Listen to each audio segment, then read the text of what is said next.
invité avec nous pour décrypter les mouvements de la planète marché et faire le bilan de cette semaine qui a été intense en termes d'informations pour les investisseurs. Léa Dauphas est avec nous, chef économiste de TAC Economics. Bonsoir Léa. Bonsoir Grégoire. Merci beaucoup d'être là. Florian Yelpo est avec nous également, Head of Macro and Multi-Asset Portfolio chez Lombard Odier. Bonsoir Florian. Bonsoir. Merci beaucoup d'être là. On va parler des banques centrales et de la BCE. Il y a encore quelques questions qui traînent au lendemain de la réunion de la Banque Centrale Européenne. Mais un mot quand même des marchés, et notamment des marchés actions. C'est vrai qu'on a tellement pris l'habitude de regarder les marchés obligataires qu'on oublie parfois qu'il y a d'autres marchés, et les marchés d'actifs risqués se portent plutôt bien depuis une paire de semaines, Florian. On a l'impression que paradoxalement, parce que c'est vrai que les nouvelles fondamentales sont peut-être pas encore très enthousiasmantes, on va dire ça comme ça, mais paradoxalement, on a l'impression que les tensions financières se détendent depuis quelques jours, une paire de semaines, comme je le disais, et on voit une deuxième semaine de rebond pour les grands indices actions des pays développés. C'est un petit peu l'effet juillet, en fait. Il y a un alignement, disons, de facteurs qu'on trouvait un petit peu intéressant de mentionner. Le premier, c'est effectivement qu'en juillet, alors ça va être le pire des arguments, c'est-à-dire que généralement le mois de juillet, c'est le mois le plus positif sur les marchés d'actions, comme on le sait tous autour de cette table. Mais il y a trois autres éléments qui sont importants. Un, la valorisation. On a attaqué le mois de juillet avec une dévalorisation qui pouvait sembler attractive. J'espère qu'on pourra en reparler après, oui. parce que c'est probablement un mirage aux alouettes. Il y avait un sentiment extrêmement pessimiste ambiant également qui a pu être pris en contre-pied. Et puis, quelque part, on est un peu en train de passer, non pas le pic monétaire, mais probablement le pic d'inflation, en tout cas aux États-Unis, en tout cas sur les biens. Ça laisse la question de l'énergie, ça laisse la question des services, et notamment avec l'immobilier sur le côté pour le moment. Mais il y a cette idée qu'on est en train de changer de monde où l'inflation se met potentiellement à refluer, au moins sur la deuxième partie de l'année, en tout cas 2022. Les marchés, les investisseurs donnent le sentiment qu'ils ont envie de rentrer dans une autre phase, une autre séquence en termes de dynamique. Oui, ouais. Très clairement. On n'a pas encore vécu ce moment de liquidation, toute crise. On n'a pas encore eu ce moment un peu, ces esprits animaux qui s'emparent du marché et qui amènent à une forme d'exagération. Le VIX, donc cet indicateur de volatilité qui dépasse au moins le seuil des 40%. Ça encore, on n'a pas encore eu ce sentiment-là, on l'a pas encore vu sur les marchés. Et ça a créé peut-être une forme de confort, de solidité sur le point bas qu'on a touché à la mi-juin. Et depuis, on enchaîne des semaines qui sont en fait assez positives. On a cassé une certaine tendance mardi dernier. Et ça continue chaque jour. On a à peu près la même performance sur les marchés actions globaux. On y reviendra, parce que je sens quand même dans votre discours qu'il ne faut peut-être pas vendre la peau de l'ours trop tôt en matière d'investissement, et qu'il y a peut-être encore un peu de douleur à avoir sur les marchés. On y reviendra, Florian. Mais ce que vous dites, c'est que ce qui guide, ce qu'on observe depuis le début du mois de juillet, et ce qui fait que le mois de juillet sera un mois positif au-delà de la saisonnalité habituelle, c'est une question de positionnement et de sentiment avant tout. Le sentiment est dans le passager conducteur, et ça c'est devenu le passager conducteur des marchés, et ça c'est vraiment très clair. C'est plus une question, à mon sens en tout cas, une question de macro, une question d'inflation, une question de politique monétaire. C'est une question d'investisseurs rassurés qui ont été extrêmement pessimistes et qui commencent à faire virer le navire. Si on transitionne vers le sujet des banques centrales, vous avez dit, Florian, le marché veut croire au pic d'inflation, mais vous distinguez pic d'inflation et pic de resserrement monétaire. Clairement, oui. D'accord. Je pense que le discours de la BCE hier laisse peu de place au doute. Christine Lagarde reconnaît une décélération. Elle dit, demain, les perspectives se sont vraiment détériorées. Ouais. L'inflation reste très élevée. On fait officiellement le choix de l'inflation. Les banques centrales sont en train de devenir dogmatiques vis-à-vis de l'inflation. Et ça, c'est quelque chose qui devrait rester pour encore quelques trimestres, potentiellement à notre sens. Trimestre. On passerait en ce moment le pic d'inflation, mais l'agressivité des banques centrales telle qu'on la connaît aujourd'hui persisterait pendant encore peut-être plusieurs trimestres. Alors, définition agressivité, mais disons... 50 points de base pour la BCE, 75 points de base pour la Fed, 100 points de base pour la Banque du Canada, et demain peut-être 100 points de base pour la Fed. C'est ça l'agressivité. Quand tout le monde trahit sa forward guidance pour essayer d'en faire encore plus que le petit copain d'à côté. Évidemment, c'est data dependent, hein, c'est cette grande phrase qu'on aime tous. Mais oui, nous, en tout cas, dans nos indicateurs, ce qu'on voit, c'est que l'environnement macro, aujourd'hui, dans nos indicateurs de no-casting, on voit encore que l'environnement macro légitime la persistance de création de surprises à la hausse. Alors, est-ce que ça veut dire que la Fed montera de 100 points de base au prochain meeting? Je n'irai pas jusque-là. 75 points de base, c'est déjà quelque chose d'assez conséquent, mais on devrait avoir des grands pas, en tout cas. D'accord. Et donc, ce qui compte pour les marchés, en tout cas pour vous être confortable avec l'idée de revenir sur les marchés d'actifs risqués notamment, c'est pas tant le pic inflation, mais c'est bien le pic du resserrement monétaire, enfin le pic de l'agressivité monétaire qui est encore peut-être un peu loin devant nous. Et son incidence sur la conjoncture. Ouais. Et ça, c'est quelque chose qu'il ne faut pas non plus... mais ça, on en parlera peut-être plus tard. Mais disons, l'impact sur les earnings, l'impact sur les profits des entreprises à moyen terme, c'est le point pivot. Si vous avez la réponse à cette question-là, vous avez la réponse à l'allocation de portefeuille. Ouais. Venons-en peut-être alors à la fois aux indications conjoncturelles et aux questions monétaires. Bon, quand même quelques commentaires au lendemain de la réunion de la Banque Centrale Européenne. J'ai plein de questions et beaucoup notamment sur ce nouveau programme qui a été dévoilé par la BCE hier, qui a permis ce chemin de 50 points de base quand on signalait fermement l'intention de ne monter que de 25 points de base, ce qui est un autre sujet encore. Mais sur ce programme, je comprends qu'à la fin de la journée, la BCE se réserve la discrétion de faire ce qu'elle veut, quand elle veut. C'est assez bien résumé. Non, mais j'essaie de le dire en langage clair quand même. C'est quand même quelque chose à marquer. Quand il y a eu le strategic review de la BCE avant la crise Covid, ce qui était ressorti des interrogations et ce qu'il faudrait faire, ce serait que la BCE soit capable de dissocier deux outils. De dissocier son outil de taux pour gérer la problématique d'inflation et de créer un outil annexe qui serait capable, d'une manière ou d'une autre, de gérer de potentiels écartements de spread non suggérés par les fondamentaux. En quelque sorte, elle a peut-être réussi cette bascule-là, et elle a peut-être réussi à aller une étape supplémentaire. Aujourd'hui, on est dans le stress de l'inflation, de la problématique italienne, les hausses de taux obligataires, mais peut-être qu'à terme, une fois cette crise passée, c'est probablement une bonne étape qu'a fait la BCE à mettre en place cet outil. Maintenant, c'est là où on peut discuter de cet outil, de sa capacité à effectivement régler les problématiques. Cet outil-là était nécessaire. Il supplémente l'OMT, qui était un outil qui avait été créé à l'époque de la crise des dettes souveraines, permettant de gérer un stress fort sur un des pays périphériques. Là, c'est un outil supplémentaire qui permet, sous certaines conditions d'éligibilité, notamment associées à de la soutenabilité, de gérer un stress sur des pays.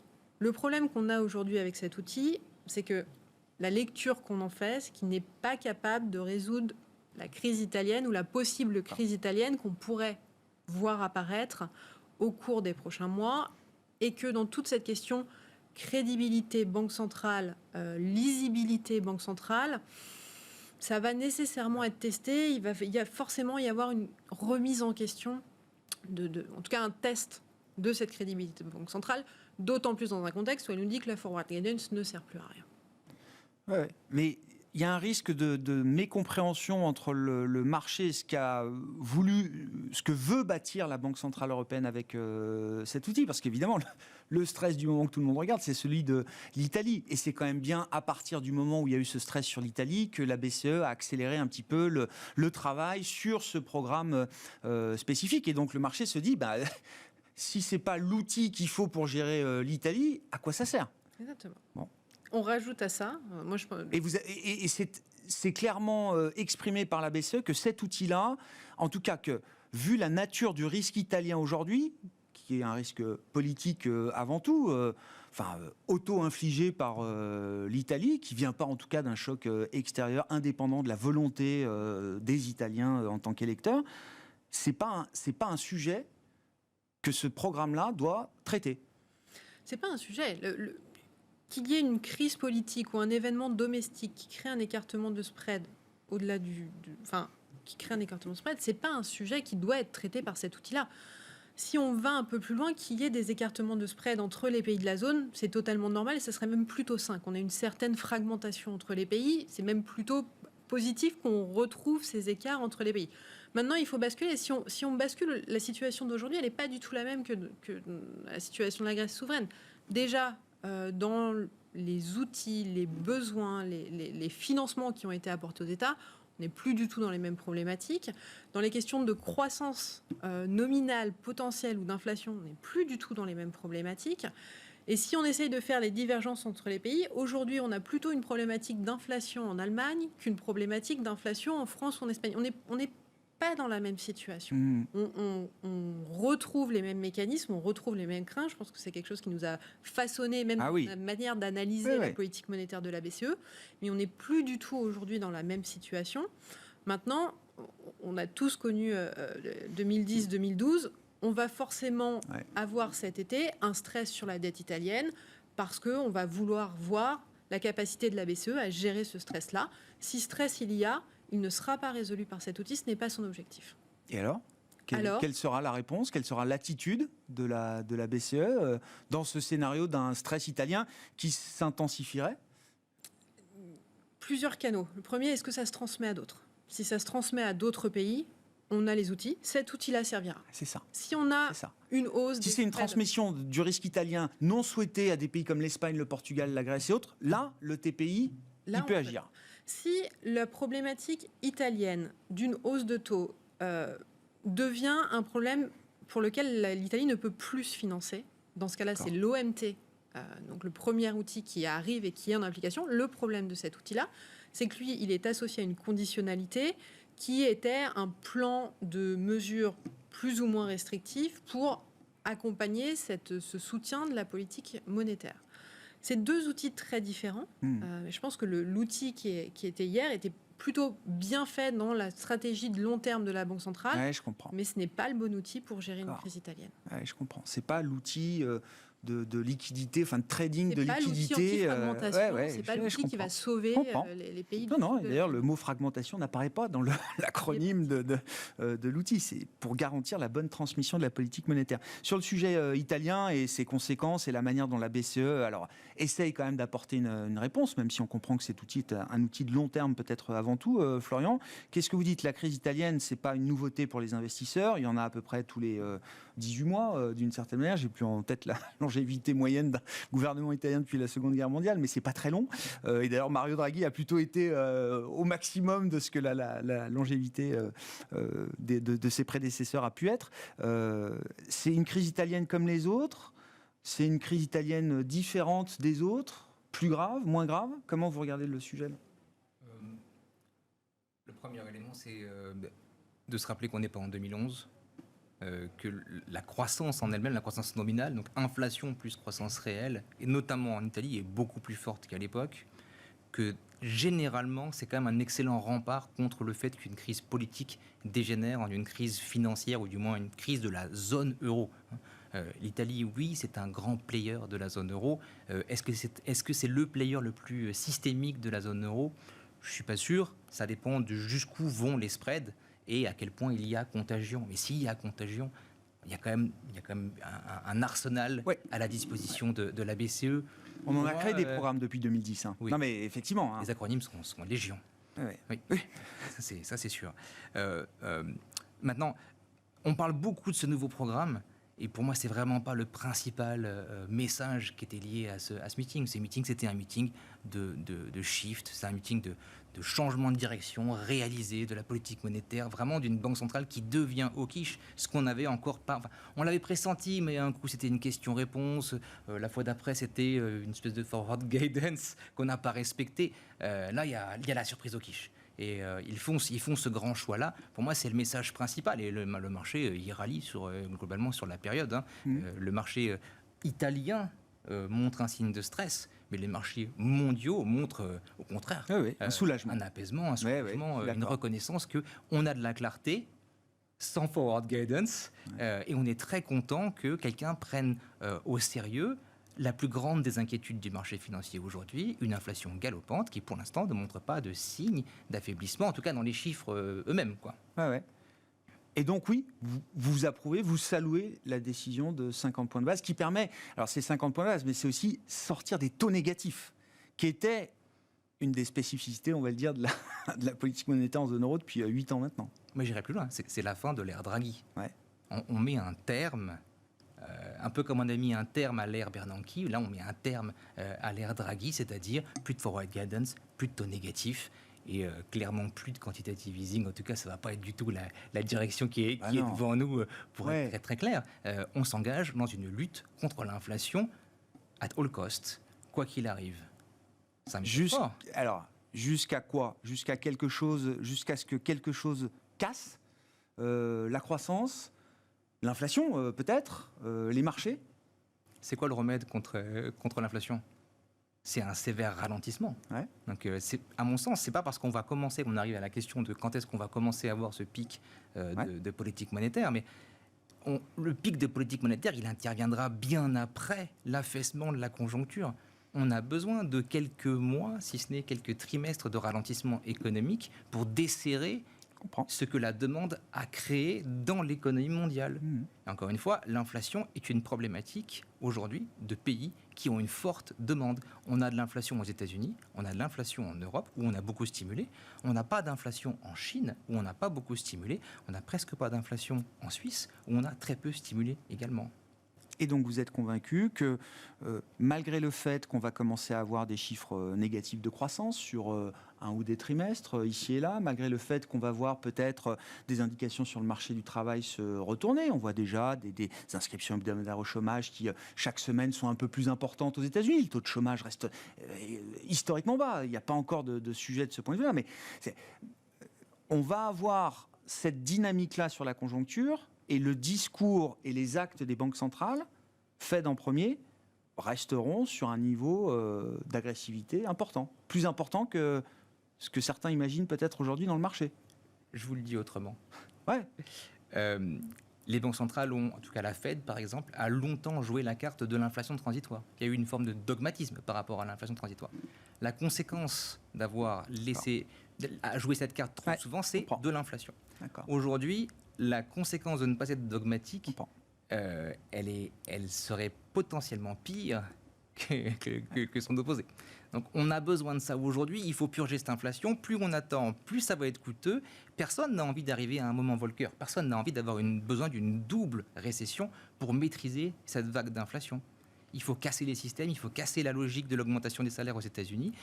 Il faut essayer de casser la demande énergétique aussi, et la récession, ça reste un outil très efficace de ce point de vue. Ouais, mais ce que vous dites, effectivement, il faut se préparer à vivre un moment qui serait le miroir de ce qu'a été la Fed pendant la théorie de l'inflation transitoire. On se retient d'agir parce qu'on pense que l'inflation va se résorber d'elle-même. Et vous dites qu'il va falloir comprendre qu'effectivement, le coût de cette stratégie, c'est que désormais, on continuera de taper sur l'inflation, même si la croissance, l'autre partie de notre mandat, est déjà affaiblie. Le discours de la Fed, en général, le dit clairement. Ils attendent de voir un recul de l'inflation matérielle avant de changer d'orientation politique. Eux, ils ont une forward guidance, quelque part. Oui. Qui est contingente, disons. Une forward guidance ça devait être 50, ça a été 75. Mais bon, effectivement. La même direction. Mais oui. Donc, heureusement. Oui. Non, mais sur la question de l'inflation, là, du coup, quel type de prévision on peut avoir là sur les prochains mois? Parce qu'il y a quand même pas mal d'actifs, matières premières, par exemple, qui ont amené l'inflation dans les tuyaux, qui se détendent avec des corrections. Alors, le chemin a été exponentiel, hein, évidemment, mais on a des baisses de 20-30% sur des métaux, des matériaux, le pétrole, enfin des actifs importants sur le plan des matières premières. Ça va se traduire dans combien de temps dans les chiffres d'inflation et dans quelle ampleur ça va se traduire également dans les chiffres d'inflation headline? Je pense que tout a été dit dans le fait que la Fed a attendu trop longtemps et désormais les effets de diffusion de l'inflation sont passés dans les prix.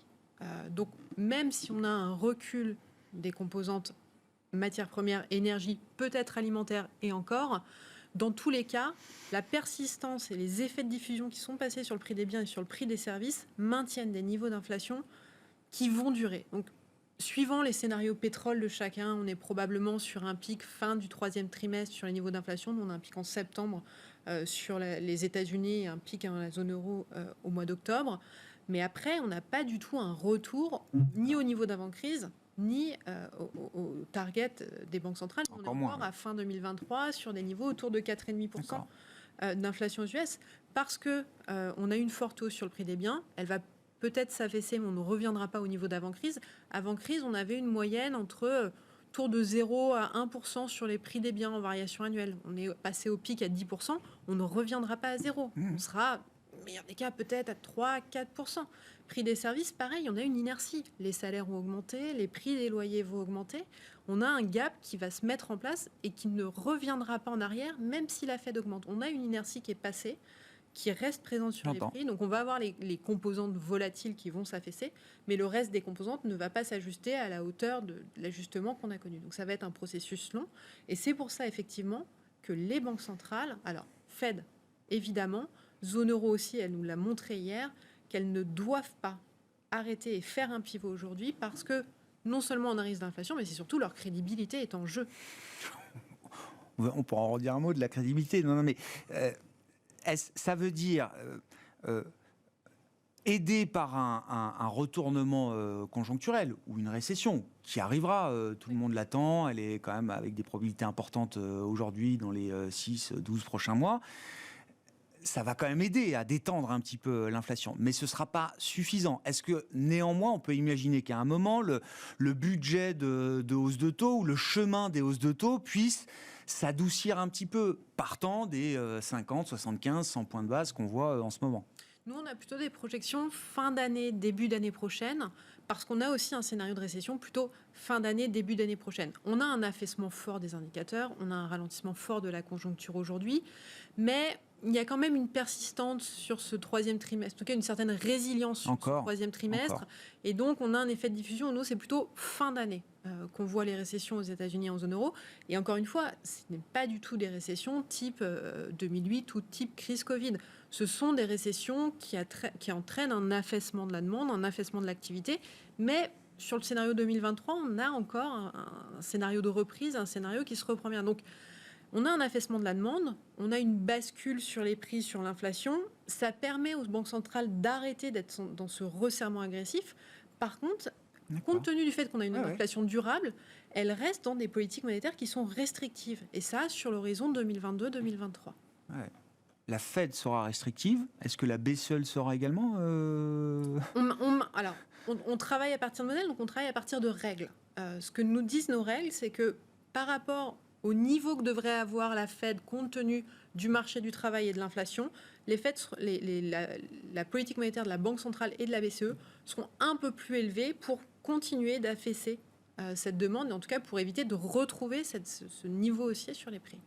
Quand on regarde la partie micro, mais d'un plan macroéconomique, j'entends Florian, est-ce que les résultats des entreprises, là, ça publie en ce moment, est-ce que ça fait partie des poches de résilience d'une certaine manière? Est-ce qu'on va voir là un effondrement des marges et des bénéfices à très court terme pour les entreprises qui pourrait générer donc ce moment de capitulation, de liquidation que vous évoquiez tout à l'heure? Ou est-ce que là aussi, c'est pas encore le temps de jouer ce genre d'effondrement des bénéfices ou des perspectives bénéficiaires des entreprises? C'est probablement un peu tôt pour commencer à jouer ça. Bon, vous savez, nous, on a un positionnement qui reste très prudent encore à ce stade-là, avec 50% de cash.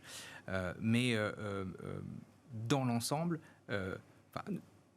regardons juste la saison qu'on a en ce moment. La saison qu'on a en ce moment, on a 100 boîtes, 100 entreprises qui ont publié leurs résultats dans le SP500. Ça fait un cinquième. Alors, tous les analystes vous diront que ce n'est pas suffisant pour porter des jugements. Soit.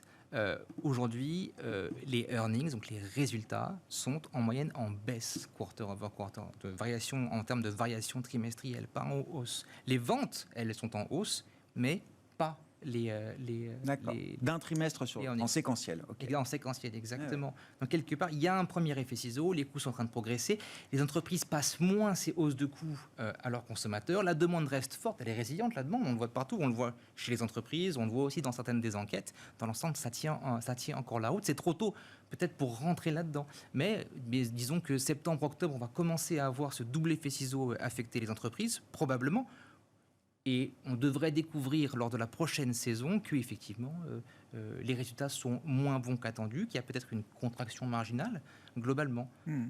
Et les résultats, d'ailleurs, ce trimestre, sont encore plus marquants lorsqu'on retire les services aériens. le secteur de l'aéronautique fait un trimestre absolument exceptionnel, bien sûr. Si on le retire, alors là, on a vraiment la perspective qu'il y a un premier effet ciseau sur les marges qui est en train de se produire dans les entreprises d'ores et déjà. D'accord. Mais trop tôt, il faut du temps, c'est ça. Il faut respecter la séquence. C'est pas le pire trimestre qu'on aura sans doute du point de vue des marges des entreprises. Non, très clairement non, parce que pour l'instant, on n'a pas encore l'effet demande.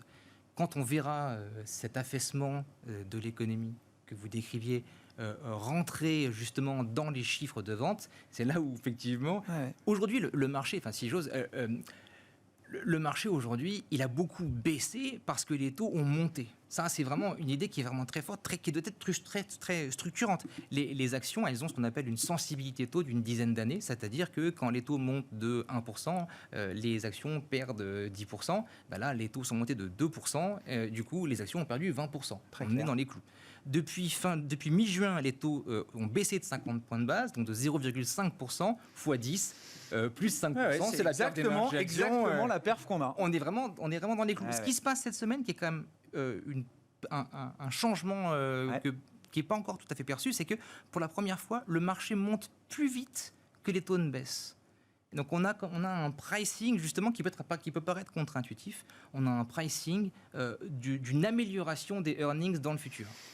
Ça, moi, ça commence à me faire un petit peu douter. Vous n'êtes pas à l'aise avec cette idée. On voit peut-être 4100, 4200 comme un top temporaire sur le S&P. Et puis après ça va être un peu compliqué. On va atteindre ce moment de vérité où soit la macro va très bien, l'inflation reflue d'elle-même et tout va bien. Et là, on achètera le marché. Mais si on n'a pas ces deux conditions réunies, ça va devenir très compliqué. Pour dire encore les choses autrement, parce que c'est une manière de faire passer le message, mais les points bas qu'on a vus juin ou début juillet en fonction des marchés, vous n'êtes pas encore certain que ce soit les vrais points bas? Non, parce qu'en général, quand les earnings se contractent, ça produit généralement une baisse en moyenne de 20%. Alors là, on sera un peu aidé parce que les taux vont baisser un peu plus, et donc ça peut amortir un petit peu cette baisse. Mais oui, on pourrait imaginer 3002, 3003 à peu près sur le S&P comme un point bas. On ne serait pas complètement surpris et on aurait aussi bien considérablement nettoyé toute l'exagération des valorisations qui viennent de la pandémie. On a encore mais bien sûr. On hérite encore de ça aujourd'hui. On n'est pas encore sorti de cette rotation croissance. La croissance sur le mois de juillet est à plus 8% et value à plus 1%. Donc on a encore ce jeu assez formidable d'écart entre les titres croissance, les titres value. Pour nous, ça, c'est vraiment un autre monde. On a quitté ce monde-là. Il faut la croissance a quand même bien trinqué sur les 5-6 premiers mois avant le mois de juillet. Hein. Oui, bien sûr. Oui, d'accord. Clairement. Très clairement. Mais est-ce assez ? Oui, non, mais le S&P et les grands indices sont toujours au-delà de leur niveau du 31 décembre 2019, hein, si on prend cette référence, par exemple. Et les taux ont monté. Est-ce qu'on dit un mot, oui, quand même, peut-être alors, c'est pas le sujet immédiat pour les banques centrales, mais trahir la parole donnée, visiblement, ça pose des questions aux économistes. Non, mais les gens de marché sont ravis parce qu'ils se disent il faut prendre le taureau par les cornes, et c'est très bien, la BCE a fait 50 points de base, il fallait sortir des taux négatifs, bravo la BCE, bravo pour le pragmatisme de la Banque Centrale Européenne. Je discute avec pas mal d'ECB Watchers et d'économistes, et alors, ok, ils ont compris ce qui se passait, ils ne sont pas complètement aveugles, mais quand même, ça les gêne. Qu'une banque centrale envoie le signal qu'elle est prête à s'engager ou est fermement intentionnée de faire quelque chose et qu'une semaine après, elle ne fasse pas ce qu'elle a dit une semaine auparavant, ça a un coût. Vous êtes d'accord avec ça, Léa ? Alors, il fallait quand même... Compte tenu du niveau d'inflation, il aurait été normal, avant même ce meeting-là, que la BCE fasse 50 points de base. Le fait de faire 50 points de base compte tenu du risque... Ce n'est pas les 50 points de base qui sont questionnés là-dedans. C'est pas ça, cette problématique. Ce qui est questionné, c'est le fait qu'aujourd'hui... Alors, que la politique monétaire ne soit pas claire à 100%, c'est normal. C'est une des règles. Celle-là, elle est normale. Par contre, qu'on perde confiance dans la Banque centrale à un moment où elle doit montrer sa capacité à résoudre un problème inflationniste, et dans le cas de la BCE, à montrer qu'elle est capable de gérer, alors, dans le pire des scénarios, un risque d'éclatement de la zone euro, mais en tout cas de retrouver une certaine crédibilité pour soutenir tout écartement de spread au-delà de la normale, Sachant qu'encore une fois, dans la manière dont on voit, ou en tout cas dans la manière dont les économistes voient Christine Lagarde, c'est pas le sacro-saint où tout le monde a vu Draghi. Donc depuis le début de son mandat, en plus, on sait bien qu'elle est testée et qu'elle est assez fortement critiquée. On a aujourd'hui un vrai risque que les banques centrales perdent leur crédibilité. C'est important, pas nécessairement sur un scénario de très court terme, c'est important sur un scénario de moyen terme, parce que si on réfléchit à l'horizon 2030 en Europe, il faut nécessairement avoir des banques centrales à la manœuvre pour maintenir des taux d'intérêt bas, pour être capable d'enclencher les investissements et d'enclencher les besoins pour réaliser les transitions. Si on n'a pas cet outil de maintien de taux d'intérêt bas, ou en tout cas de maintien de taux d'intérêt qui ne vont pas à des niveaux stratosphériques, et donc on n'a pas une banque centrale crédible, on n'y arrivera pas. Et donc vous dites là, effectivement, alors la forward guidance est enterrée, on va y revenir, mais ils ont pris acte du fait qu'ils n'aient pas respecté leurs paroles, ils sont moins cohérents avec eux-mêmes et ils abandonnent l'idée de guider les anticipations de marché, quand bien même elle nous dit qu'il y aura des hausses de taux encore en septembre. Elle n'a pas totalement perdu, abandonné, capitulé sur l'idée de la forward guidance. Mais vous dites, quand il faudra... Et on aura besoin de le faire, reconstruire une forward guidance, que les banques centrales puissent redonner de la visibilité aux investisseurs une fois que le cycle se sera déroulé et qu'on passera à une autre phase. Vous dites là, ce sera compliqué. Le marché aura de la mémoire par rapport à ça. On rajoute un problème qui est que à horizon 2023, on ne retrouvera pas les 2% d'inflation. Même à horizon 2024, si je fais un calcul là, on ne retrouvera pas ces 2%-là. Avoir une banque centrale qui a du mal à être crédible, qui va nous expliquer pourquoi elle n'est pas dans un scénario de resserrement ou de hausse de taux, ça va devenir une problématique. Aujourd'hui, bon... C'est pas le sujet immédiat. C'est pas un sujet, non, mais bien sûr. Sujet pour l'instant T, c'est pas un sujet qui nous va faire décoller. Par contre, en sortie de cette crise-là, si on a une atteinte sur la soutenabilité de certaines dettes, pareil, la question de cet outil... Quels critères la Banque centrale va prendre ? Quels critères elle va prendre pour le nouvel outil ? Comment on le sait ? En fait, on a une certaine ambiguïté qui se veut constructive et qui est nécessaire dans certains aspects, mais qui va en tout cas être questionnée, qui va emmener à beaucoup de volatilité, à beaucoup de questionnements. Et sur du moyen terme, ça devient une vraie problématique. C'était ma question, c'est-à-dire que c'est quand même on change de régime, alors on a changé de régime sur beaucoup de choses, mais y compris en matière de conduite de la politique monétaire. Ce qu'on décrit sur la BCE, d'une certaine manière, c'est vrai sur la Banque d'Angleterre, c'est vrai sur la Réserve fédérale américaine, qui devait faire 50, qui a fait 75. Ça a créé une dissidence d'ailleurs au sein du FOMC le 15 et 16 juin dernier. Et c'était une membre Faucon, historiquement Faucon, qui préférait... respecter la parole donnée. Donc on change de méthode dans la conduite de la politique monétaire au niveau global. Et oui, alors la Fed typiquement. Une semaine, un mois avant, Powell annonce il n'est pas question de faire 75 points de base. On a eu cette question ensemble. Léa, est-ce que vous pensez que ce sera 50 ou 75 points de base ? Non, je ne pense pas que ce soit 75 points de base. Le meeting est dans 3 jours, c'est pas dans le marché. Une fuite, un ajustement, on passe à 75 points de base. À partir de là, est-ce que c'est 100 ou 75 points de base ? Je vais avoir les modèles pour m'aider, globalement, je ne sais pas. Donc déjà, la vision, la manière de voir, d'anticiper, fait que tout va être beaucoup plus volatile. On va chercher du message, on va devenir data dependent dans une phase où on arrive dans un phénomène de décélération ou de récession. On va créer un environnement où on a besoin de plus de clarté à un environnement volatile. Je pense que je comprends. Il y a un problème de moyen terme, mais même à court terme, il y a quand même une question on a besoin, dans une période incertaine, d'une grille de lecture claire qu'on n'a plus. Florian, je crois qu'on a eu exactement la même discussion la dernière fois que vous êtes venu. C'était au lendemain du meeting de la Réserve fédérale américaine. Là, c'est au lendemain du meeting de la BCE qui, elle aussi, donc, n'a pas respecté sa forward guidance.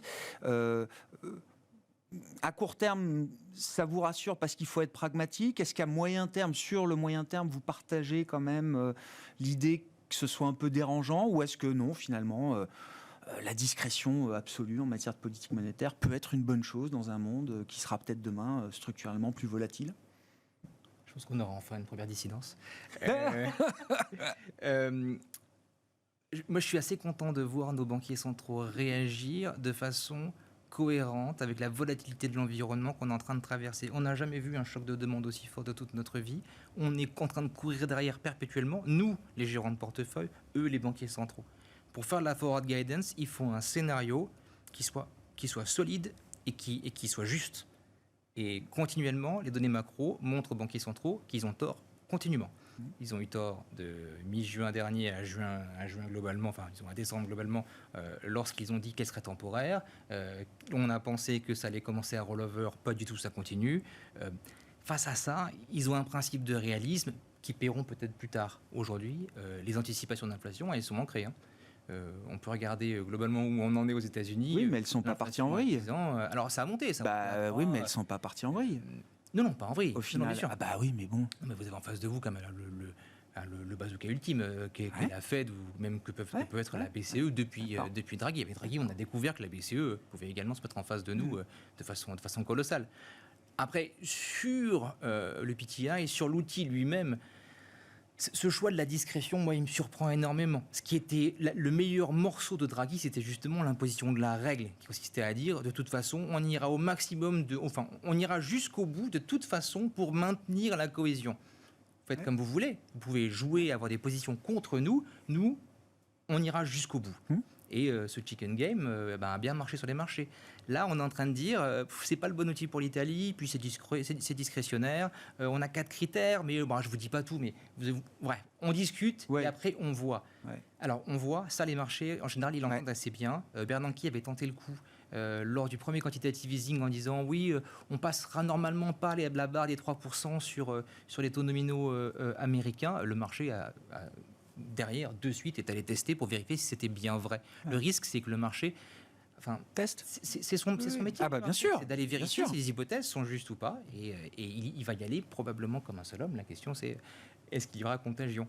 Je ne suis pas fan de cette discrétion. Par contre, je suis fan du réalisme dont font preuve quelque part la BCE et essentiellement la Fed dans la vitesse à laquelle ils sont capables de tourner leur politique. Il nous reste 3 minutes. On peut peut-être dire un petit mot des émergents, de la sphère émergente. Je ne sais pas ce qu'il y a à avoir en tête, d'ailleurs, à ce stade. On ne fera pas le tour en 3 minutes, mais est-ce que ça va mieux en Chine, déjà ? Oui. Alors, c'est un vrai oui ou on a 3 minutes pour savoir si ça va vraiment mieux en Chine. On est dans la phase plutôt d'amélioration de la situation conjoncturelle en Chine parce qu'on sort des mesures strictes de confinement. Donc on est dans cette phase de rebond de catch-up. Par contre, on a toujours cette problématique politique du plénum au mois de novembre qui fait qu'on a quand même un socle autoritaire politique fort qui veut dire qu'on va rester sur ces problématiques de Covid où on maintient l'enfermement dans des règles strictes va se maintenir. Donc on a l'effet rebond qui va provoquer un peu cette reprise sur ce second semestre, mais c'est toujours négatif. La conso ne s'est pas reprise et alors les objectifs de 5,5% cette année sont très loin. Nous, on est déjà au-delà des 4% pour cette année. On a quand même un choc fort. Il va falloir un énorme effet rebond sur le second semestre pour la Chine.